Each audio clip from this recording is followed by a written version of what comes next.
Magandang araw ko po si JM De Jesus para sa Pasada Balita ngayong alas 12. Palalakasin pa umano ng Philippine National Police o PNP ang mga operasyon ng hari nito sa 2026 upang mas matugunan ang pangangailangan ng mga komunidad. Sa kanyang mensahe para sa bagong taon, sinabi ni PNP Acting Chief Lieutenant General Jose Melencio Nartates Jr. na isusulong ng organisasyon ng mas maayos sa pamamahala ng mga police operations upang mas maging mas pinag-isipan, mas mabilis at mas tumutugon ang mga ito sa nagbabagong pangangailangan ng publiko.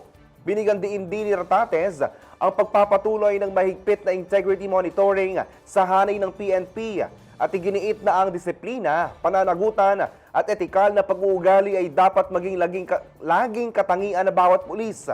Palalakasin din ang aktibong suporta ng komunidad dahil mas epektibong nakakamit ang kapayapaan at kaayusan kapag may tiwala ang kooperasyon sa pagitan ng pulisya at mamamayan. Tiniyak din ni Nartates na bibigyan ng prioridad ang moral at kapakanan ng mga PNP personnel. Kinikilala raw na ang masigasig at suportadong hanay ng pulisya ay mahalaga sa epektibong serbisyong publiko. Para sa bagong taon, patuloy din nga ayusin ng PNP ang resource management upang matiyak na ang bawat kagamitan, kapasidad at pondong ipinagkatiwala sa organisasyon ay responsableng nagagamit ng wasto. Samantala, mas nagiging profesional at matatag naman ang Armed Forces of the Philippines o AFP sa 2026 habang patuloy nitong naglilingkuran ang sambayan ng Pilipino. Sa kanyang New Year's message, sinabi ni AFP Chief General Romeo Bronner Jr. na muli pinagtitibay ng sandatahang lakas ang kanilang paninindigan sa mga adhikaing gumagabay sa kanilang serbisyo.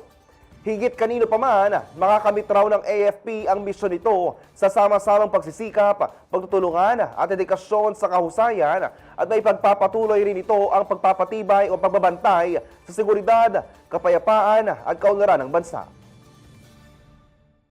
Abangan ang iba pa mga balita mamayang alas 2 ng hapon dito lang sa Pasada Balita. Ako po si JM De Jesus. Magandang araw po.